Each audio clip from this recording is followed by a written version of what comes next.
This story that I'm bringing you is one that I was especially selected for. I am humbled and honored to present The Failure of Project X2, written by Shade of DarkLittleVoices.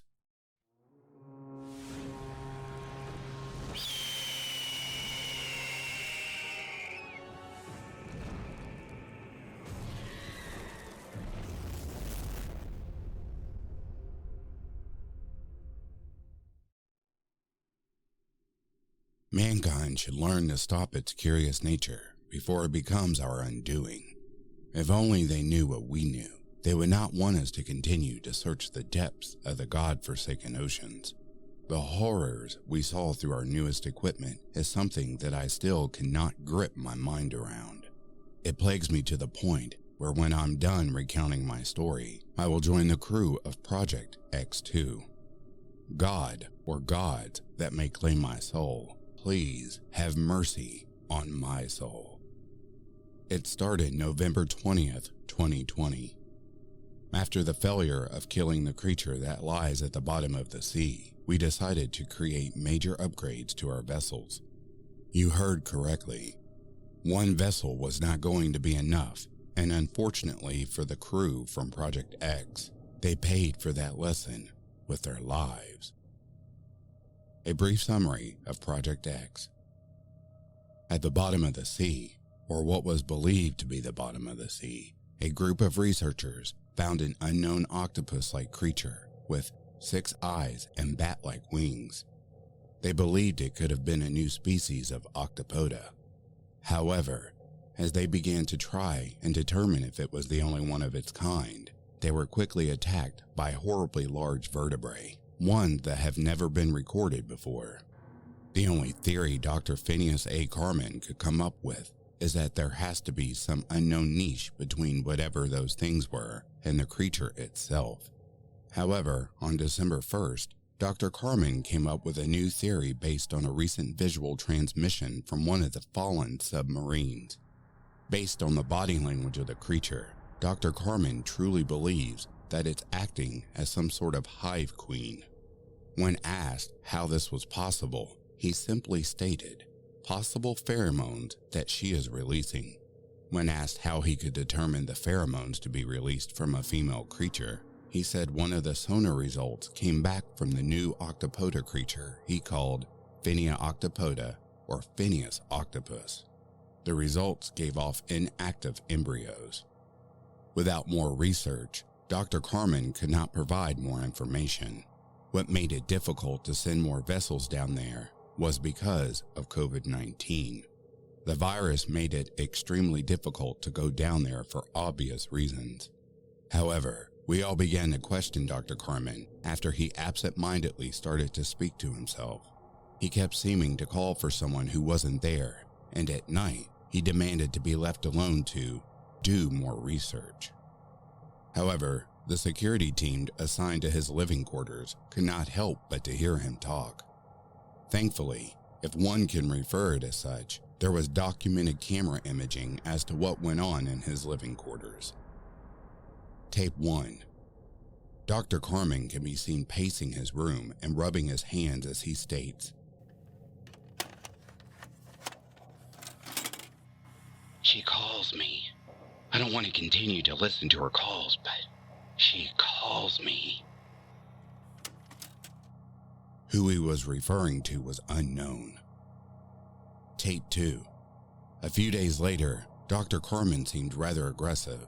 It seemed anything that seemed to insult the creature or his work triggered him. He was given medicine to try to combat it, but the only way to get him to take it was to threaten to remove him from the project.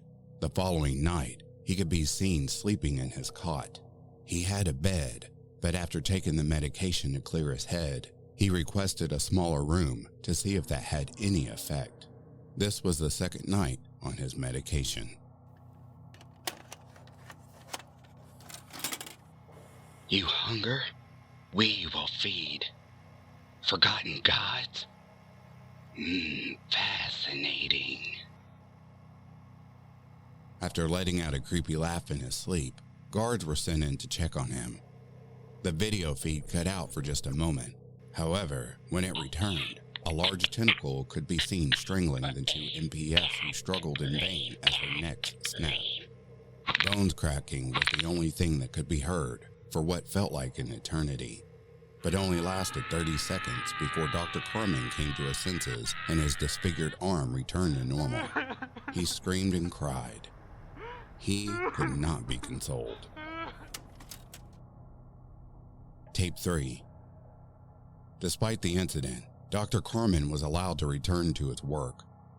In fact, there were no sudden changes, and it even seemed that he was himself again. I'm guessing that because he was so valuable, they couldn't arrest him, and instead, the two guards that were murdered that night were erased from any and all records. It was as if they never existed. The following is a recollection of the events that occurred January 5th, 2021. Listen to me, you piece of shit. Whatever you are, I want you to let me go. I gave you 2 good men in exchange for my freedom. Now stay out of my fucking head! Dr. Corman went mad as he started throwing things around. We had never witnessed his behavior so barbaric before. Hell, we didn't even think anything could make him curse as much as he did that night. Sadly, Dr. Corman was removed from the research of the creature as we believed he was going insane from the obsession of the creature. However, before he could be retained, a large tentacle came forth from the ocean's depths. Security tried to stop him from committing suicide as he leapt off our ship and into the massive suction cup of the creature and immediately was taken past the trenches of the sea itself. It was both horrifying and incredible to witness as a wave crashed into our cruise ship-sized vessel in the middle of the sea. No man could survive that monster. I couldn't tell you what possessed the man to do something so foolish, but wherever his corpse is, I hope his soul is with God and not them. I'm sorry for how long it took us to reach this point, but you all needed to know this in order for most of this to make sense. You see, there are unknown parasites that were trapped in the ice for millions of years, and Phinia octopoda is what has released it. If we don't stop her, she might cause more havoc. So, we sent 2 fleets of submarines to the trenches. We had hoped at the very least we could destroy whatever was guarding her, but our efforts were in vain. What caused this is something that still terrifies me to this day. Day 1 transmission. Is anyone able to hear me? We're alive down here. Please, send backup, now! Day 2. Mission Control, this is Captain Raymond Moore of the... Please, respond. I'm going to try to blast out of here. If you're curious to know why we didn't respond to Captain Moore, it's because we tried. For 8 straight days, we tried to respond to him, but we could only hear him. By day 3, we noticed something else. It was about the vessel that Captain Moore was in. When we tried to locate the other vessels to see if there were more survivors, the signals were weak but still traceable. Captain Moore's vessel, the X006, gave a crystal clear signal, yet at those depths, there's no way he should have been able to. No static, no delay at all, not even a missing word at all. It had us stumped for a moment until we realized that either the creature was able to control signal waves or it was closer to the surface. In that control room that day was the most deafening silence. Day 6. This is Captain Moore of the X006. Come in. Please, come in. It sounded so weak that I began to feel more and more guilt for the captain. You can tell how defeated of all hope he was in just that moment. He kept repeating this for 3 hours, non-stop. And then, it all went silent. We tried so hard to understand what the creature's true motivation was, with some theories of using the captain as bait to gain more food, to wanting to taunt us for going so close to this unknown creature, to the whole "it must be God's will" bullshit. Day 7. Mayday. Mayday. The ship is going down. Mayday. Mayday. The ship is going down. Mayday. Mayday. The ship is going down. Mayday. Captain Moore said over and over in a zombie-like state. I almost feel like it wasn't even his own voice anymore. More like he was just a puppet for the Leviathan-like creature. We continued trying to get some signal to the X-006, but nothing seemed to reach either Captain Moore or any remaining crew that was on board. So, we were going to pull the plug on the operation until Day 8. I know you're there. Why did you desert us? In a last effort to see if we could recover any data or get the creature away from any possible civilians, we sent messages that seemed to go through. The conversation went as follows. Who are you? We know that Captain Moore's dead. Who am I? No. It's more of who are you? It took us a second to process what was going on. We then immediately continued the conversation. We are the U.S. Marine Special Unit. Now again, who the hell are you? For all the books you have, for all the tales you have told, for all the research you have stored away from your own people, you truly do not know who we are.